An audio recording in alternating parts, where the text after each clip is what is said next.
gente, Raudney Lima aqui, mais uma vez, né, da Coletivo 3D, como a gente tinha prometido anteriormente, né, o lançamento do nosso canal no YouTube. Hoje a gente vai começar um papo bem gostoso, né, sobre os temas que a gente tinha falado no vídeo anterior, né, esse é o primeiro vídeo da série que a gente vai lançar no YouTube. Como convidada está aqui Catarina Djá, né, artista multidisciplinar, artesã, cantora, musicista. Então, ninguém melhor do que ela para poder, com lugar de fala, conversar um pouco com a gente, tirar um pouco das nossas dúvidas com relação à arte, artesanato, né? E o artesão, que é o tema do nosso vídeo de hoje. Tá certo? Vou passar a palavra para a Catarina um pouquinho para ela falar um pouco das vivências dela e a gente já começa esse bate-papo aqui bem legal. Boa tarde, boa noite, bom dia, pessoal. Eu sou Catarina, conhecida como Catarina Djá, moro aqui em Olinda há muito tempo e sou filha de artistas com formação em arquitetura. Então eu vivi num ambiente muito estimulante em termos dessa sensibilidade artística, né, que despertou em mim. Então a minha vivência com arte, eu consigo expressar ela em quase tudo, na minha forma de agir, na minha forma de contextualizar o meu pensar, né? E desde cedo eu comecei a ajudar minha mãe, né? A artista plástica Isa do Amparo. Com 13 anos eu comecei a ajudar ela na estamparia e já comecei a trabalhar, né? Desde aí. E com o passar do tempo eu fui entendendo, né? Que realmente ser artista tem uma forma de solucionar as coisas, né? De uma forma criativa. E já passei por várias coisas várias experiências que me transformaram no que eu sou hoje e continuo me transformando. Com o aporte do Coletivo 3D aqui para Olinda, eu consegui desenvolver melhor o meu processo criativo na parte de tipografia, que é um trabalho que eu venho me dedicando, né, há um tempo, há alguns anos.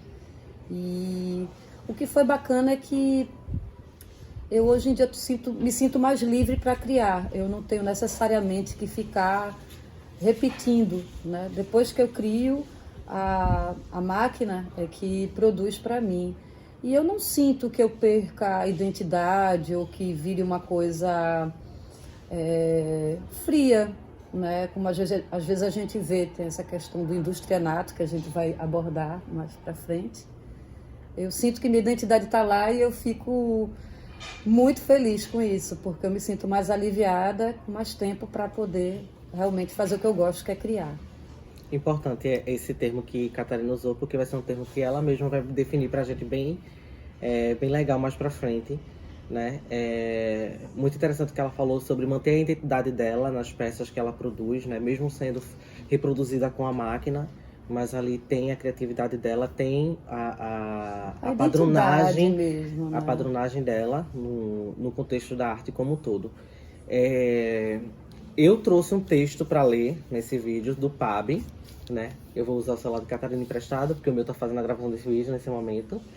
E é um artigo, né, do PAB, que é o Portal do Artesão Brasileiro, que traz algumas especificações, né, do que se enquadra como artesanato, do que é artesanato brasileiro, né?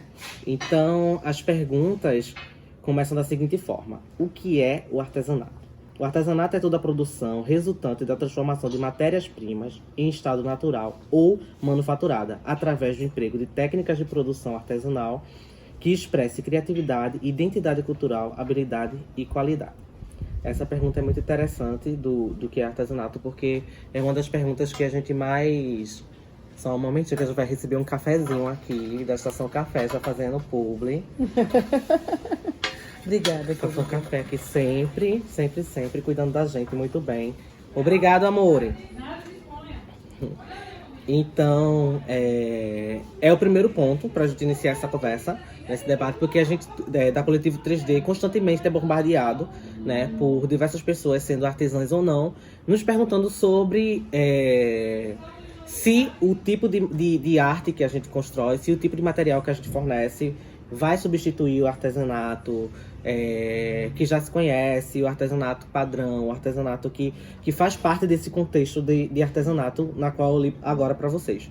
E a gente sempre teve um pouco de dificuldade de explicar o porquê não vai substituir. Então a ideia de trazer Catarina, que é artesã, mas também faz uso da fabricação digital para construir as suas artes, foi justamente para instigar e poder explicar da melhor forma possível o que a gente faz, o que a gente não faz e como a fabricação digital jamais vai substituir o artesanato. Até por a gente ter uma reverência enorme ao artesanato e respeitar ele de fato. Então, Catarina, eu queria que você falasse dentro dessa primeira pergunta do que é o artesanato, do que você acha que é artesanato para você, né? E como você pode dizer que o fato de você utilizar a fabricação digital não afetar o que você faz como artesã. Olha, Raul, eu acho que o novo sempre assusta um pouco. Mas eu acho que cada artesão, dos mais remotos, foram pessoas que enxergaram o novo, porque eles transformaram, né, algo que havia no ambiente deles numa expressão da criatividade, né? Hoje em dia, sei lá, um utensílio, uma colher, um ex-voto pode ser considerado, de certa forma, um objeto de arte, né? O barro, a madeira. A minha avó, por exemplo, ela vivia numa cidade isolada e ela sentiu essa vontade primal de se expressar. Então ela usava o quê? O que ela tinha. Pigmentos de terras, de solos, de pedras, de minerais. Usava seivas de plantas, cascas de vegetais para conseguir pigmentos.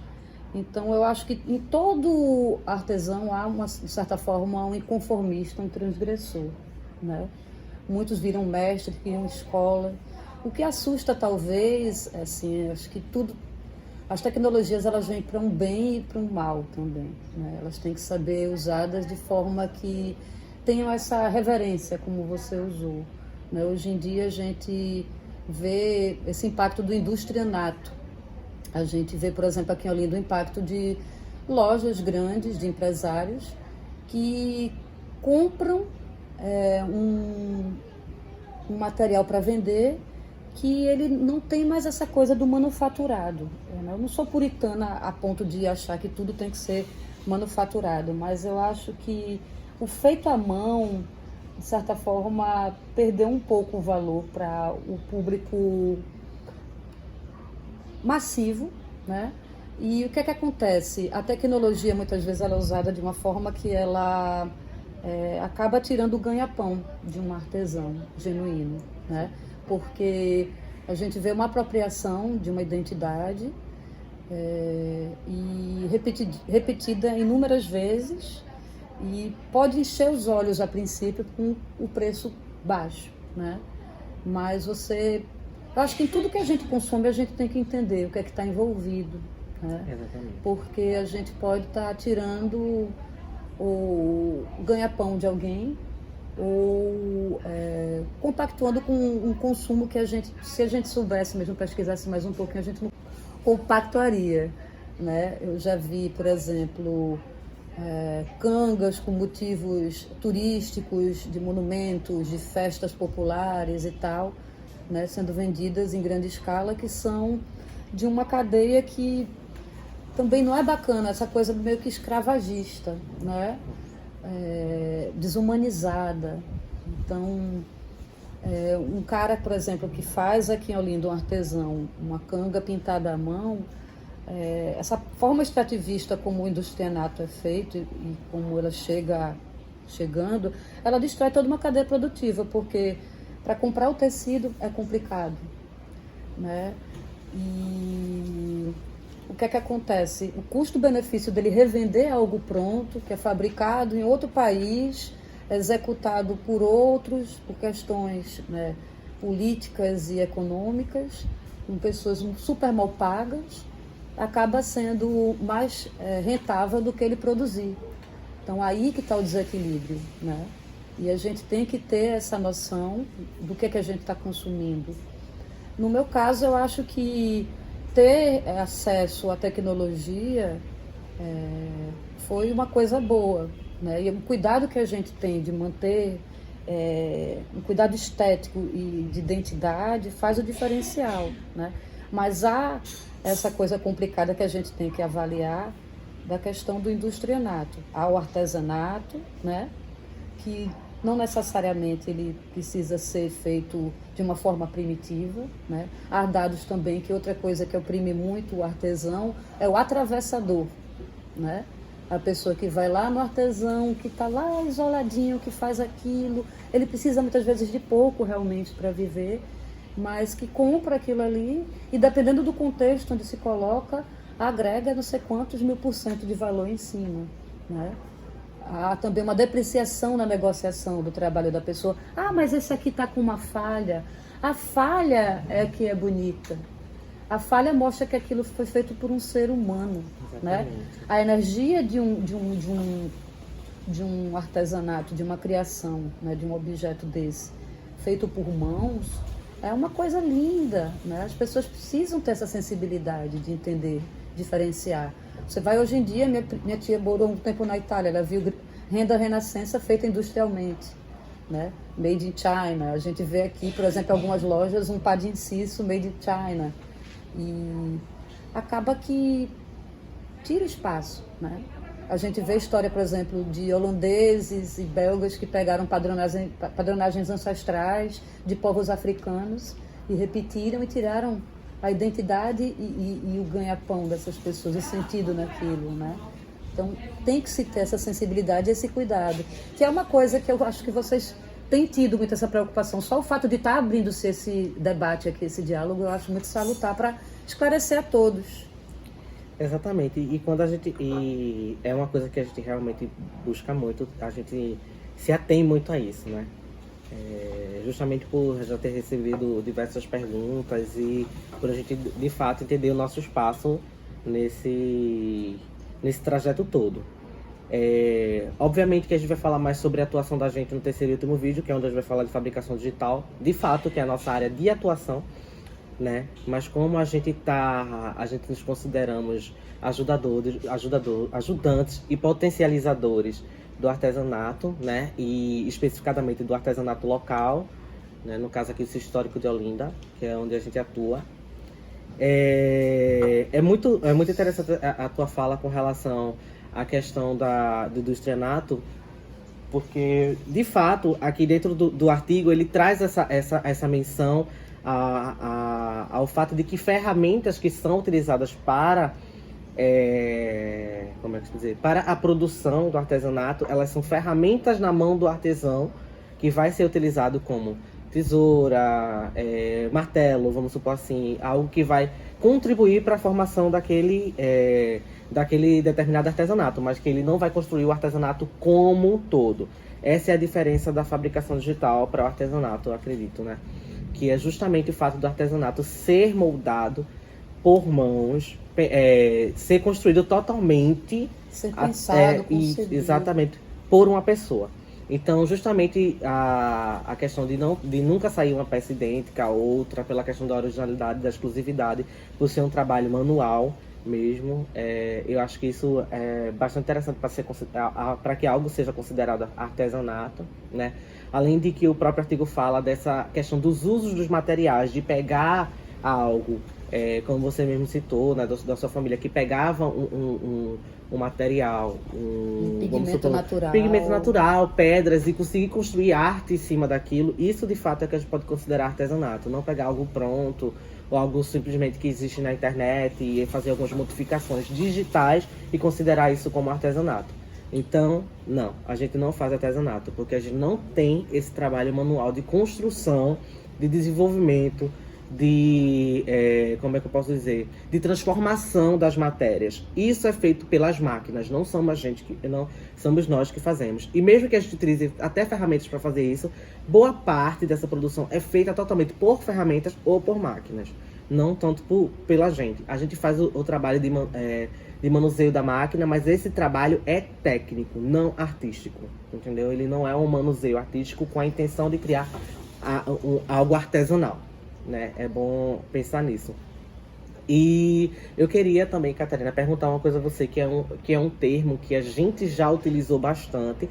E dentro dessas diretrizes que a gente já falou aqui sobre o trabalho do artesanato ser manufaturado, ser a transformação de matéria, né, levar em consideração a identidade cultural, né, que isso é muito importante também, que o artesanato mantenha essa identidade cultural. Eu queria saber de você, esse termo artesanato digital, para você é uma coisa que craudeia o artesanato, é uma coisa que meio que, como é que eu posso dizer assim, como é que eu posso dizer, não queria usar essa palavra, eu queria usar outra palavra. Cria faz com que o artesanato se torne uma muganga, uma coisa classista, alguma coisa do tipo. Eu acho o debate, vou repetir, muito rico, porque talvez faça com que as pessoas despertem, né, para entender, por exemplo, é uma nova ferramenta. Aqui a gente, por exemplo, o aporte de vocês em Olinda e a convergência, né, do laboratório que vocês têm de criação, junto com a criatividade dos artistas, e outra coisa que é muito importante, o acolhimento e a sensibilidade que vocês têm é muito importante. E eu acho que, como tudo novo, né, causa esse debate. A gente, viu ao longo da história que no Brasil teve passeata contra a guitarra eletrificada. Eu acho que não há problema com a tecnologia, né? Por exemplo, o próprio Mangue Beat falava, eu tenho os meus pés fincados na lama, na minha raiz, mas eu tenho minha mente aberta para o universo, né? Eu acho que o aporte da tecnologia é bacana. E um debate desse faz gerar o quê? Que as pessoas saibam avaliar o que é um item manufaturado à mão e criado originalmente, construído, feito, né, concebido por um artesão, e uma reprodução, uma réplica feita com uma máquina. E talvez isso traga também, através desse debate, a valorização de uma peça única e manufaturada. Eu acho que o que tem que despertar é a valorização do artesanato, né? Eu acho que é um processo de transformação. Tem coisas muito boas a acontecerem ainda através dessa fusão com a tecnologia. As tecnologias sempre foram se transformando, elas vão avançando, né? Mas não existe tecnologia sem um coração informado, um coração pensante por trás. Eu acho que é muito por aí. O impacto do que a gente está vivendo, por exemplo, tem outras coisas delicadas, por exemplo, a minha avó trabalhava com conchas. Hoje em dia é ecologicamente viável se trabalhar com conchas. Artesãos que trabalhavam com mármores, artesãos que estão tirando em larga escala porque a demanda aumentou, o barro, madeira, né? Como se cuida disso, como isso fica nesse contexto atual? Por exemplo, eu chegar aqui no Coletivo 3D, eu me lembro a primeira vez que eu puxei a bandejinha da cortadora laser, eu vi um lixo, um refúgio, que da minha forma criativa de pensar, eu vi aquilo com uma riqueza tão grande. E eu acho que vocês têm que ir lá mostrar a ateliê de mamãe, né, que é uma grande mestra, o que é que ela está aprontando com esse lixo, esse refúgio, o que é que ela está criando com isso, junto com o aporte e a experiência dos meninos.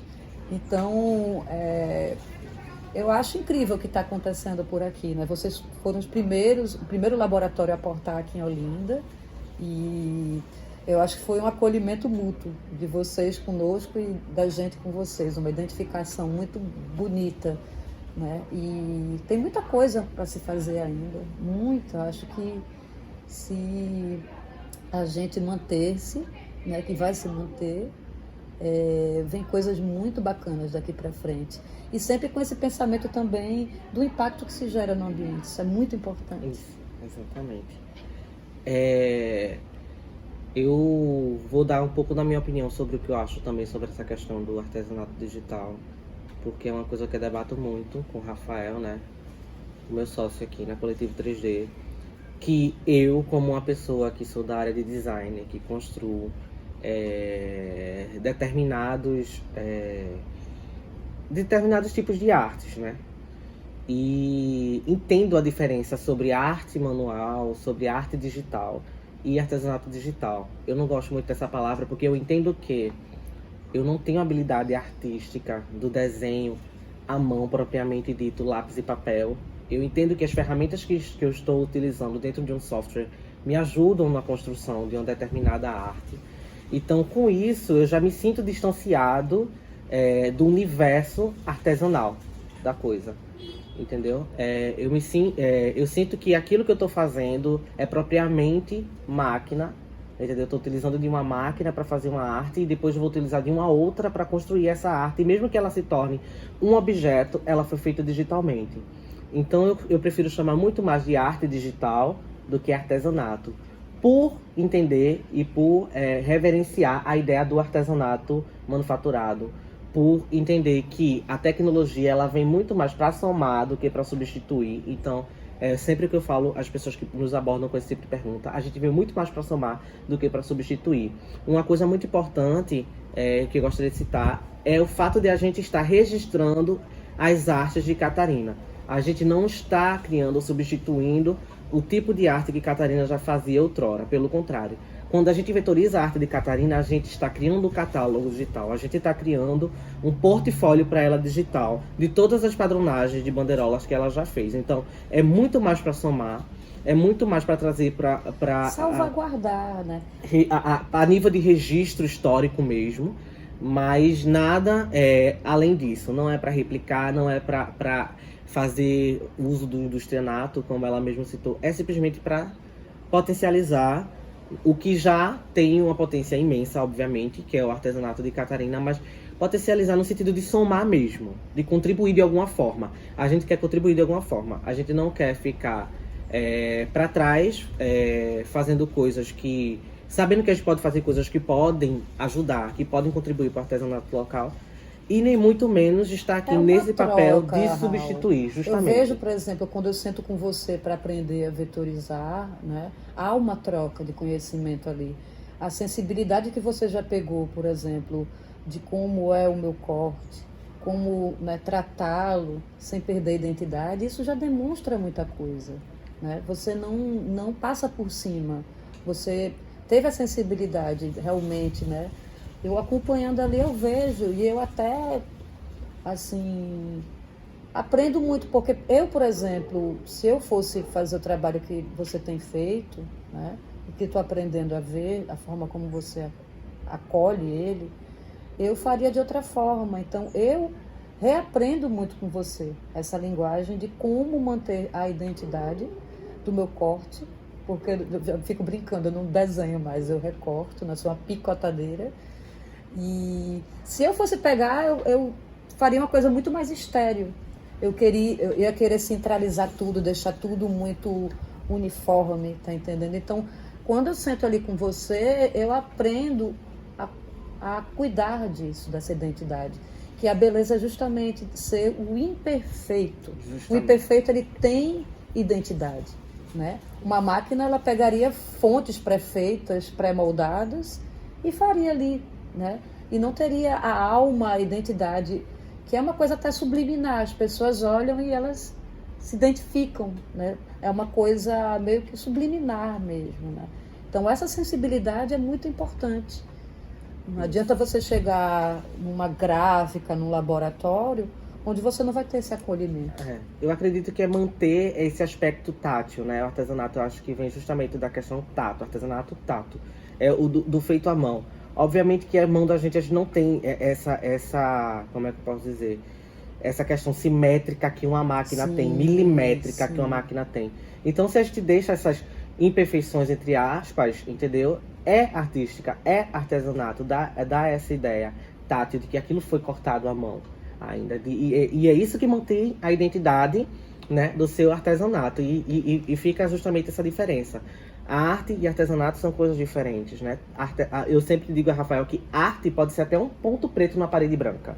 A arte é muito do subjetivo, é muito do que você recebe e responde. A arte sempre vai ser um estímulo que vai obter uma resposta, né? Então, o que pode ser arte para você, pode não ser para mim. Mas o que é artesanato para mim, é artesanato para você. Porque a gente entende que artesanato é feito tatilmente, é manufaturado, é construído pelas mãos. E o artesão, ele não tem que estar sofrendo. Não, sabe? Não, de jeito nenhum. É o que eu falo, assim, eu quando consegui vetorizar e produzir minha primeira tipografia, minha primeira bandeirola, na máquina, até hoje você lembra, falei que foi um salto quântico, me tirou um peso das costas e dos pulsos, né? Eu estava ficando lesionada. Então, isso para mim só tem a somar, tá entendendo? Eu agora tenho tempo para outras coisas, né? Às vezes eu tinha que reproduzir, sei lá, um padrão, 100 unidades de um padrão. Isso não é saudável, tá entendendo? O artista, ele não quer repetir. É claro que ele não está sempre em fases criativas, ele também não é uma coisa perene, né? Tem fases e fases. Mas eu tenho tempo para experimentar outras coisas, para descansar mais, para me cuidar mais, né? O artesão, o artista, ele não tem que ficar oprimido, escravizado ali trabalhando, viciado. A gente fica viciado em trabalho. Eu me lembro que muitas vezes eu ficava com mais tempo e eu não sabia como preencher aquele tempo. Me bateu um vazio, uma angústia. Eu falei, nossa, o que é que eu faço agora com isso, né? É uma coisa que as pessoas têm que também se deparar e agora está mais harmônico, né? Porque eu estava tão habituada a estar ali, que quando me veio um tempo eu falei, o que é que eu faço com esse espaço agora, né? E é bom, porque eu tenho outras experiências que me trazem mais criatividade. Eu tenho mais tempo para ler, tenho mais tempo para caminhar, para olhar para o ambiente, me inspirar, né? Para estudar mais. Isso é muito bacana. Vida longa ao Coletivo 3D, ó, linda. Assim, a gente já conversou bastante, acho que a gente deixou claro algumas coisas já explicou bastante. A gente ainda tem mais 2 vídeos pela frente, né? No qual o terceiro vídeo vai ser, inclusive, gravado no ateliê de Dona Isa do Amparo, que é a gente mostrando um projeto de fabricação digital que a gente tem feito junto ao artesanato dela, com o uso dos refugos, justamente da fabricação digital, essa questão dela pegar essa matéria e poder gerar um novo artesanato, gerar um novo tipo de arte, é uma coisa que só passa pela cabeça do artesão mesmo. Então, a gente não somos artesãos, o Coletivo 3D não é um grupo de artesãos, não somos um grupo de artesãos digitais. Pelo contrário, nós somos um grupo de designers, nós somos um grupo de makers, de pessoas que fazem coisas, né? Que podem até construir arte, mas não artesanato, né? A gente potencializa, né, o artesanato local, a gente ajuda, contribui de alguma forma. A gente pode criar até uma ferramenta para facilitar, como é a ferramenta que a Catarina utiliza aqui dentro do laboratório da gente, para potencializar a produção de bandeirola dela, mas a máquina não desenha nada para a Catarina, ela faz tudo isso à mão, né? E até o próprio protótipo inicial ela faz à mão, usando lápis, tesoura, papel e estilete.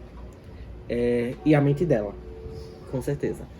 Então, é basicamente isso, né? Um resumo de que arte é algo abstrato, subjetivo e está em todos os lugares. O artesão é essa pessoa que vai utilizar dessas matérias para poder construir a arte e seu artesanato, né? E eu acho que é basicamente isso. A gente... assim, eu já passei por vários debates, por exemplo, do que é arte e artesanato, e isso é pano para manga também, que não condiz com o que a gente está apontando aqui. Isso. Mas eu acho que, como minha mãe, a arte ela tem que ser acessível, ela tem que ser acessível para todos. Exatamente. Né? E no meu processo como artista, uma coisa que eu sempre fiz foi instigar as pessoas, tipo, você também pode fazer, né? Exatamente. Você pode se permitir também. Criar e fazer arte. Se libertar da autocrítica, né? E entender que do erro saem coisas belas também, né? Às vezes de um erro veio O erro é aproveitável, o erro é revolucionário. Justamente. Porque, por exemplo, você tem poucos elementos aí, você erra, o que é que eu faço com esse erro agora? E aí vem algo novo. Exatamente. Até o erro da máquina, o que acontece ali, dá para reprocessar e tal. Exatamente. Nada se perde, tudo se transforma. Tudo se transforma. Essa é a frase que vai finalizar esse vídeo. Nada se perde, tudo se transforma. Obrigado, Catarina. Obrigada, Raul, por ter aceitado o também. convite e por ter discutido um assunto tão importante pra gente. Isso é uma coisa que realmente tem mexido bastante com a gente ao longo dos nossos 5 anos de laboratório de fabricação digital, que é justamente essa questão de reconhecer o nosso espaço, de reconhecer o espaço do outro, saber que a gente pode colaborar juntos, mas entender que ninguém vai substituir ninguém, né? Todo mundo tem um papel muito importante nisso tudo e que a gente só pode, e que a gente pode crescer todo mundo junto, né? E outra coisa, eu quero E convidar. aprender todo mundo junto. Quero aproveitar para convidar todo mundo para vir visitar aqui o Coletivo 3D. Né, no Rua Novo Prudente de Moraes, Endereço. 440. É só mandar uma mensagenzinha, marcar o horário certinho, né? No Com coração toda de a Olinda, 4 cantos. segurança, pois estamos em pandemia ainda e estamos aqui para tentar salvar de verdade a cadeia criativa e produtiva local. Exatamente, esse histórico de Olinda. Por isso a gente tá aqui nesse distanciamento, tá? Sem máscara, mas com esse certo distanciamento, que é para poder estar dentro das diretrizes, né? Que foi E aconselhada também pela porque OMS. a gente tem estado quase que 24 horas juntos, trabalhando juntos, há mais de 8 meses, e na pandemia a gente teve várias empreitadas juntos, né, Exatamente. Raul? Então, A gente permaneceu junto durante esse tempo todo. Fomos apoio. E Uns como é dos que outros. Exatamente, um dos outros nesse momento. Então é isso, gente. E até o próximo vídeo. Se vocês gostaram desse vídeo, não esqueçam de compartilhar aí, tá certo? De salvar, de mandar. Se não puder assistir agora, salva pra assistir mais tarde. Mas não deixa de deixar o like, não deixa de curtir esse vídeo, tá certo? E compartilhar com os amigos. Se tiver alguma sugestão, alguma ideia, quiser comentar um pouco sobre o que vocês acham que também é arte, o que é artesanato, o sobre o que é debate está aberto. Exatamente, e fabricação digital. Os comentários estão aí logo embaixo, a gente vai ler tudo com muito carinho e a gente vai poder responder. E a gente vai tentar responder na medida do possível e do nosso tempo, tá certo? Obrigado, beijos em vocês, continue se cuidando, tá certo? E é isso.